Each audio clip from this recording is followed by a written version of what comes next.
Hello everyone, how are you doing? This is MD Tech here with another quick tutorial. In today's tutorial, I'm going to show you guys how to resolve if your HP laptop or desktop computer has no sound. So this should hopefully be a pretty straightforward process, guys, and without further ado, let's go ahead and jump right into it. First thing I recommend, make sure that your speakers are turned on. So if you have external speakers, make sure that they are turned on and powered up. And make sure your sound icon down your system tray is turned up as well. So make sure you have audio down there. Something I also recommend doing would be to open up the search menu and type in troubleshoot, best match, or come back with troubleshoot settings. Go ahead and open that up. And on the right side underneath options, you want to select other troubleshooters. And then underneath most frequent, select the playing audio troubleshooter and run that. And then you want to go ahead and follow along with any prompts that it suggests here to proceed with. So go ahead and just follow along with any set prompts.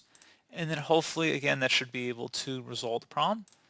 And then finally, you may also want to consider if you're using external speakers, try plugging them into a different port. So if you have like a plug and play speakers, make sure you try plugging them into a different USB selection. And if you have different speakers, try swapping them out with a different pair and see if that helps fix the problem as well. So one final thing we can do here as well, if you open up the search menu, type in control panel, best match, or come back with control panel. Go ahead and open that up. Say your view by to large icons, and then you want to select sound. So underneath the playback tab, right click on the speaker device output and select where it says test and see if it is able to hear anything, and select properties, select the advanced tab, and where it says exclusive mode, checkmark where it says allow applications to take exclusive control of this device and give exclusive mode applications priority. And then also you want to go underneath levels, make sure that is turned up here as well. And then you would select OK.